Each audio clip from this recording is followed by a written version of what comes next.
प्यारे विद्यार्थियों, स्वामी Keshavananda online class में आपका स्वागत है। आज हम शब्द रूपानी टॉपिक के बारे में अध्ययन करेंगे। ये सभी कक्षाओं के लिए विशेष रूप से महत्वपूर्ण हैं। चाहे कोई सी भी कक्षा हो, उसमें सबसे महत्वपूर्ण स्थान शब्द रूपों का ही होता है।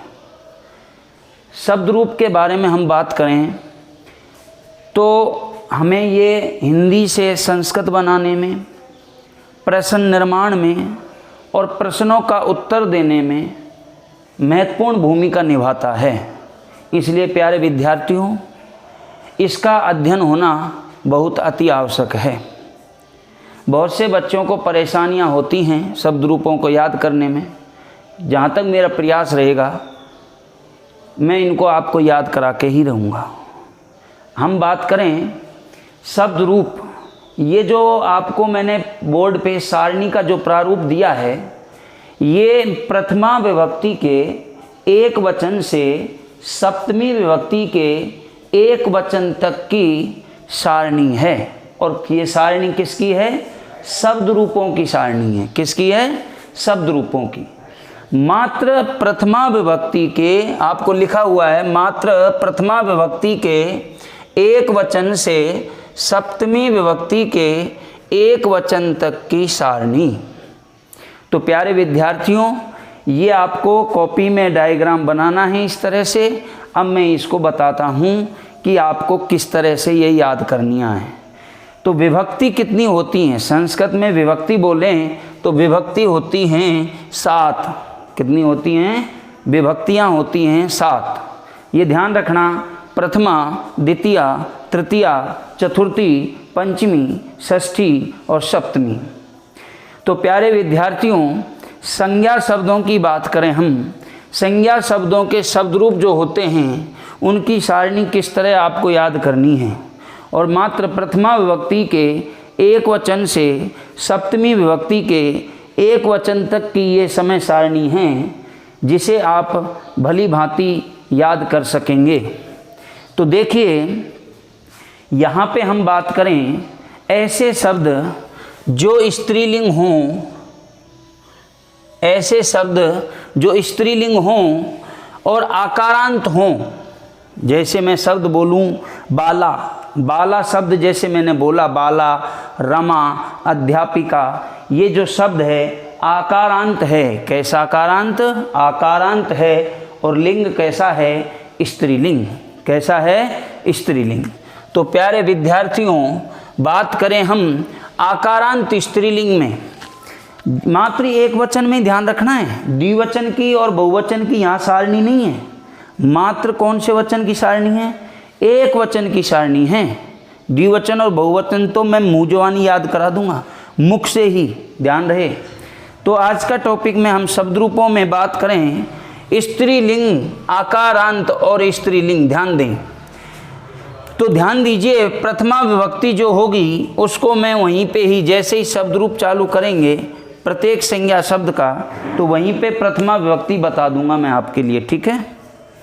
तो प्रथमा विभक्ति बात करें हम, तो प्रथमा विभक्ति का जो एक वचन है, जैसे ही शब्द रूप में आपको बताऊंगा करवा के, प्रथमा से सप्तमी तक एक वचन भी करवाऊंगा, द्विवचन भी और बहुवचन भी। सबसे पहले आपको सारणी याद करनी है। ठीक है?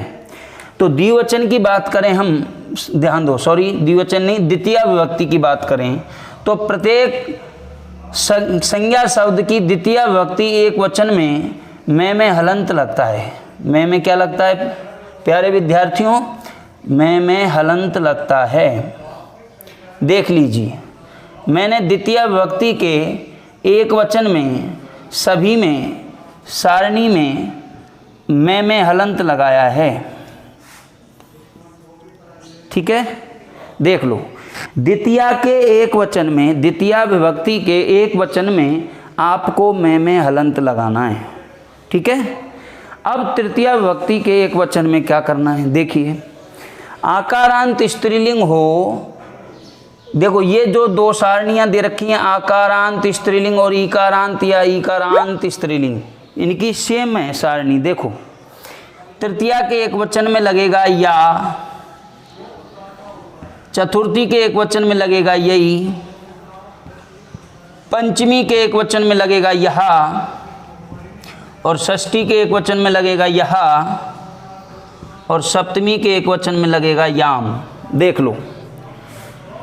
तो आप बच्चों इसको वैसे भी याद कर सकते हो। आकारांत स्त्रीलिंग में सारणी क्या है तो देख लीजिए, मैं हलंत, या, यई, यहा, यहा, याम। बोर्ड पे देखिए, आपकी नज़र बोर्ड पर होनी चाहिए। मैं हलंत, या, यई, यहा, यहा, याम। एक बार और देखिए, आकारांत स्त्रीलिंग में द्वितीया से लेकर सप्तमी तक, मैंने प्रथमा छुड़वा दी है, इसको वहीं पे ही बताएंगे। तो बात करें द्वितीया के एक वचन से सप्तमी के एक वचन तक, क्या लिखा हुआ है आपको सारणी में? मैं हलंत लग रहा है, या, यई, यहा, यहा, याम।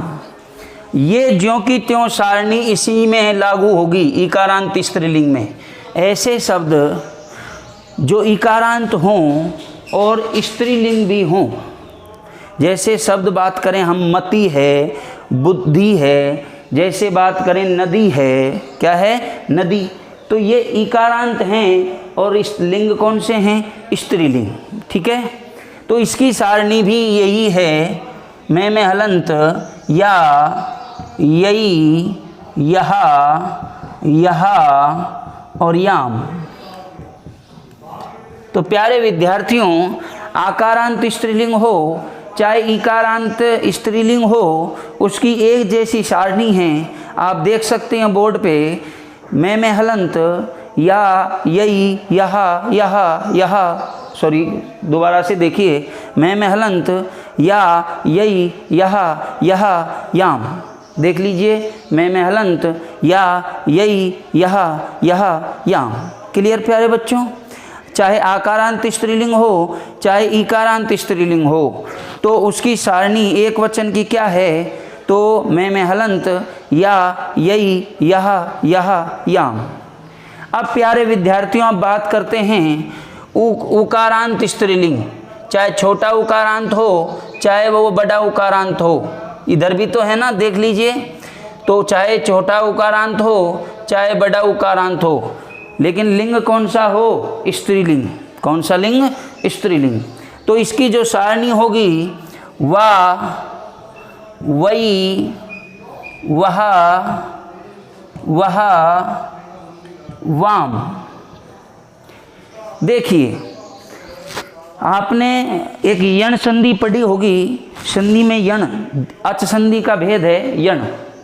तो उसमें ई का ये होता है। ई का क्या होता है? देखो इधर ये हो रहा है कि नहीं हो रहा। और ऊ का क्या होता है? वह। देख लो इधर वह हो रहा है। तो इस तरह से भी हम याद रख सकते हैं। आकारांत इकारांत स्त्रीलिंग में लगेगा मैं हलंत, या, यई, यहा, यहा, याम। और उकारांत स्त्रीलिंग में लगेगा मैं हलंत, वा, वई, वहा, वहा, वाम। तो प्यारे विद्यार्थियों, उकारांत स्त्रीलिंग में वा, मैं हलंत, वा, वई, वहा, वहा, वाम, ये सारणी आपको याद रखनी है। ठीक है, तो आगे बात करें हम, कौन सा लिंग आ रहा है? पुल्लिंग। कौन सा लिंग प्यारे विद्यार्थियों? पुल्लिंग।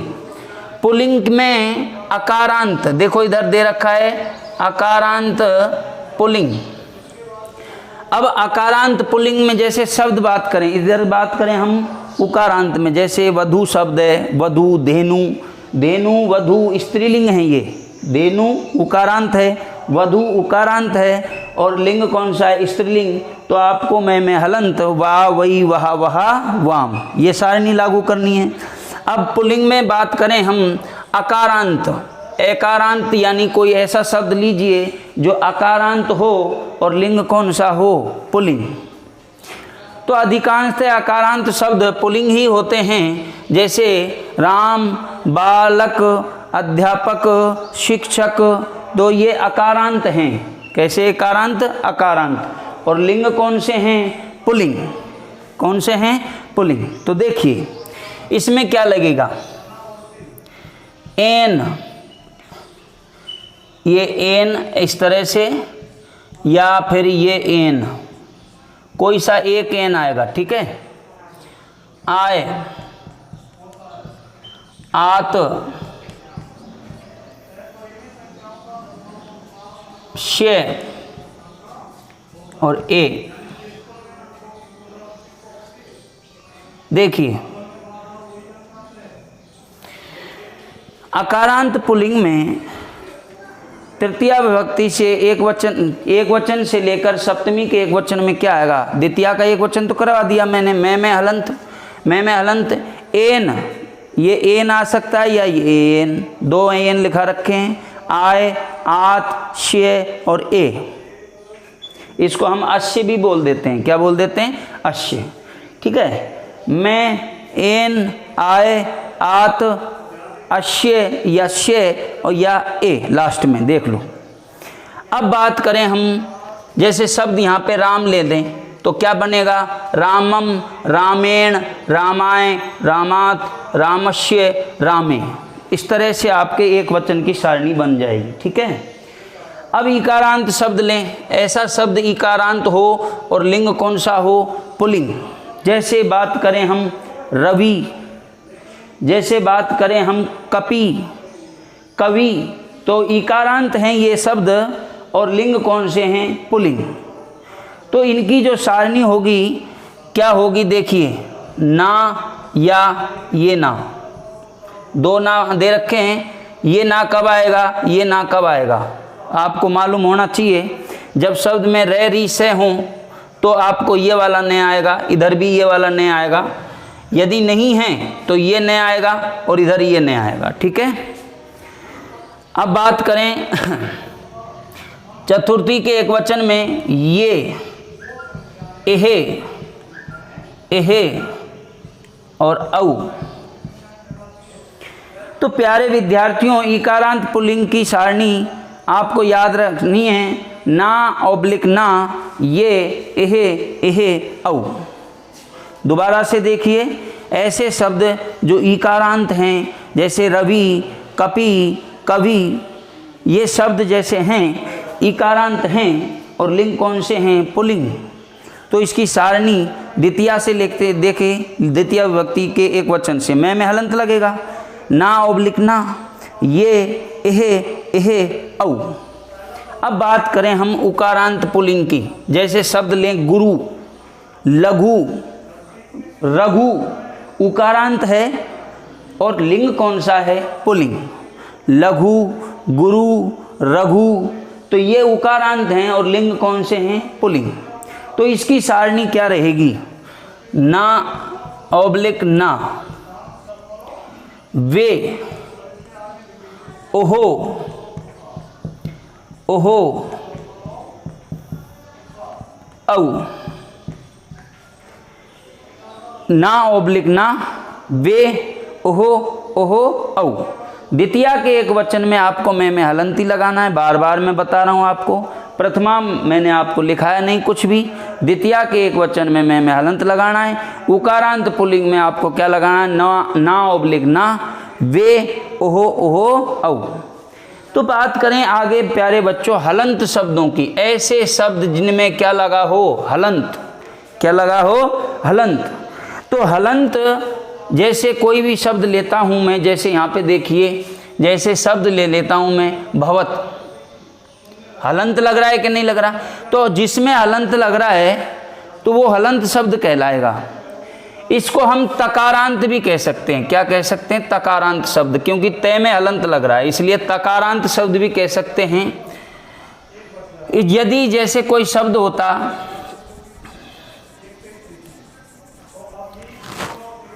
आगे कोई जैसे शब्द और लें, जैसे शब्द लें भवत, इसमें भी तो क्या लग रहा है? तय में क्या लग रहा है? हलंत। तो इसको हलंत शब्द भी कह सकते हैं और हम इसे तकारांत भी कह सकते हैं। हलंत शब्द कह दो चाहे तकारांत कह दीजिए। ठीक है, आगे बात करें प्यारे विद्यार्थियों हलंत शब्द की। तो इसकी जो सारणी है प्रथमा नहीं है, द्वितीया मैं में हलंत लगाना है। फिर इसमें जो सारणी होगी आ, ए, विसर्ग, विसर्ग, ई, आ ए विसर्ग विसर्ग ई, ये सारणी याद रखनी है। आ ए विसर्ग विसर्ग ई। अब बात करें ऋकारांत शब्दों की, ऐसे शब्द जिनके अंत में ऋकारांत हैं। ऋकारांत जैसे पितृ है, भ्रातृ है, मातृ है, तो ये शब्द ऋकारांत हैं। कैसे शब्द हैं? ऋकारांत। चाहे ये हलंत शब्द हो, चाहे ऋकारांत शब्द हो, चाहे कोई से ही लिंग में हो, पुल्लिंग में हो, स्त्रीलिंग में, चाहे नपुंसक लिंग में, तीनों लिंगों में सेम सारणी रहेगी, ये ध्यान रखना। आ ए विसर्ग विसर्ग ई, हलंत शब्द की बताया। ऋकारांत शब्द में क्या होगा? जैसे हम बात करें, इधर पितृ शब्द लिया हमने, क्या लिया? पितृ। जैसे शब्द लिया मातृ, जैसे शब्द लिया भ्रातृ, तो ये री की मात्रा लग रही है, इसलिए इनको क्या कह देते हैं? ऋकारांत। क्या कह देते हैं? ऋकारांत कह देते हैं। ठीक है प्यारे बच्चों, तो इनकी जो सारणी है, इनमें सभी में पितृ में, मातृ में, भ्रातृ में तय आ रहा है, तय में रे लग रहा है, तो उस तय को मैं यहीं से ले लेता हूँ ऊपर से ही। तो चलिए, प्रथमा विभक्ति का एक वचन तय में यहाँ लगेगा आ, और यहाँ लगेगा तरम। देख लीजिए, में हलन तो तब भी आ रहा है, ता तरम, यहाँ त्रा, यहाँ लगेगा त्रे, यहाँ लगेगा तुहु, यहाँ लगेगा तुहु, और यहाँ पे लगेगा तरी। तो इसको हम बोल सकते हैं ता तरम त्रा त्रे तुहु तुहु तरी। देख लीजिए, ता तरम त्रा त्रे तुहु तुहु तरी, ये प्रथमा का एक वचन है, द्वितीया का एक वचन, तृतीया का एक वचन, चतुर्थी का एक वचन, पंचमी का एक वचन, षष्ठी का एक वचन, और सप्तमी का एक वचन। ठीक है, तो इसको इस तरह से भी याद रख सकते हैं, ता तरम त्रा त्रे तुहु तुहु तरी। ये ऋकारांत शब्दों की सारणी है, ता तरम त्रा त्रे तुहु तुहु तरी। चाहे पुल्लिंग हो, चाहे स्त्रीलिंग हो, चाहे नपुंसक लिंग हो, कोई सा ही लिंग हो, यही सारणी चलेगी। ठीक है, आगे बात करें हम प्यारे विद्यार्थियों, ये जो शब्द हैं अपवाद शब्द, आपको सारणी में दिया हुआ है अपवाद शब्द। ये अपवाद का मतलब जो नियम के अनुसार नहीं चलें, वो होता है अपवाद। एक सूत्र का दूसरा सूत्र खंडन करे, वो होता है अपवाद। तो ये दो शब्द हैं, पति और सखी। प्रश्न आ जाता है पति कौन सा लिंग है, तो तुरंत बता दोगे आप, पति पुल्लिंग है। और यदि मैं पूछूं सखी कौन सा लिंग है, तो आपका जवाब होगा सखी स्त्रीलिंग है। लेकिन प्यारे बच्चों, सखी संस्कृत में पुल्लिंग की दृष्टि में है, सखी को पुल्लिंग। और ये कारण क्या है? क्योंकि सखी के जब शब्द रूप चलते हैं, तो इसका प्रथमा का एक वचन जो होता है वो सखा बनता है, इसलिए सखी शब्द को संस्कृत में पुल्लिंग में रखा जाता है। तो सखी शब्द में कौन सा लिंग है? पुल्लिंग। ये भी ध्यान रखना है आपको, पति भी पुल्लिंग और सखी भी पुल्लिंग, ये दोनों अपवाद के रूप में कार्य करेंगे। तो यहाँ पे थोड़ा सा समझने वाली बात है कि ये जो पति और सखी इकारांत है और ये भी इकारांत है और पुल्लिंग है, तो इधर देखिए आपने पढ़ी सारणी इकारांत है और पुल्लिंग है। तो इकारांत पुल्लिंग की जो सारणी है, में हलंत, ना उबलिक ना, ये एहे एहे औ, ये लगनी थी इसमें सारणी, लेकिन यहाँ पे कुछ अलग ही चलेगा। देखिए, या, ये, युहू, युहू और यऊ। क्या बताइए, क्या उस नियम को फॉलो कर रहा है? ये नहीं कर रहा। तो इसलिए मैंने यहाँ पे क्या लिख दिया? अपवाद शब्द। कैसा शब्द? अपवाद शब्द। ठीक है प्यारे बच्चों, कैसा शब्द है ये? पति और सखी कैसे हैं? अपवाद। सारणी में बताया है समझने की दृष्टि से। तो तृतीया के एक वचन में या, चतुर्थी के एक वचन में ये, पंचमी के एक वचन में युहू, षष्ठी के एक वचन में युहू और सप्तमी के एक वचन में यऊ। आया समझ में प्यारे बच्चों? एक बार और रिपीट कराते हैं। हाँ तो प्यारे विद्यार्थियों, एक बार रिपीट करते हैं। देखिए इधर आकारांत स्त्रीलिंग की सारणी देखिए, आपकी नज़र बोर्ड पे होनी चाहिए। मैं समझा रहा हूँ, मात्र मेरा काम है समझाने का। आपका काम है समझने का। तो आकारांत स्त्रीलिंग में हलंत द्वितीय विभक्ति से समझा रहा हूँ। में हलंत है क्या नहीं है? है। या, यई, यहा, यहा, याम। कैसे? आप नहाते, खाते, पीते, ये सारणी याद कर सकते हो सॉन्ग की तरह, एक संगीत बना करके। या यही यहा यहा याम, या यही यहा यहा याम। और आगे ये दोनों एक जैसी सारणी, आकारांत स्त्रीलिंग और इकारांत स्त्रीलिंग की। और उकारांत स्त्रीलिंग की वा वही वहा वहा वाम, वा वही वहा वहा वाम। तो या यही यहा यहा याम, और ये भी ऐसी है, या यही यहा यहा याम, और ये वा वही वहा वहा वाम। आगे प्यारे विद्यार्थियों, आकारांत पुल्लिंग में जो सारणी होगी वो क्या होगी? मैं द्वितीया के एक वचन में हलंत। एन दो प्रकार से दे रखा है, बोर्ड पे देखिए। फिर आय, आत, अश्य और ए।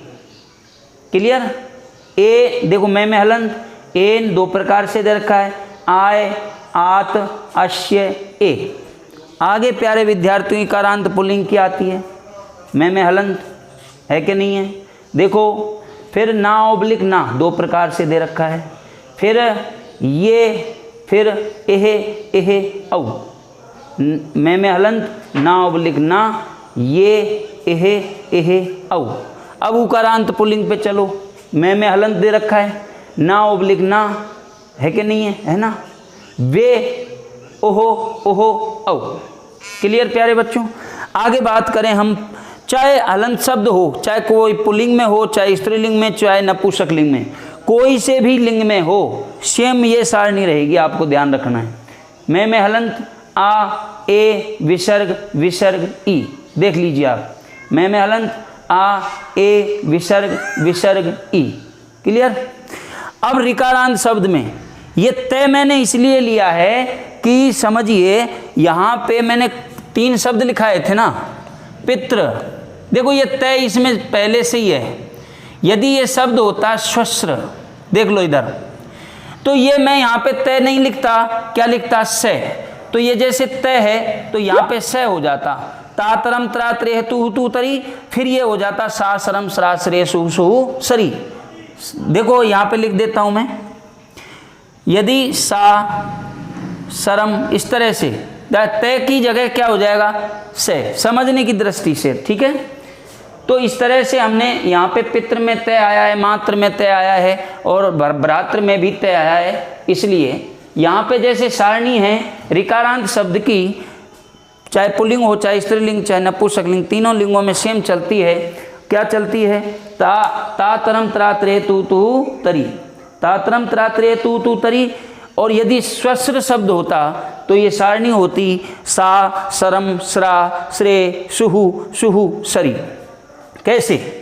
लो समझ ही लीजिए, सा सरम स्रा श्रे शुहु शुहु सरी।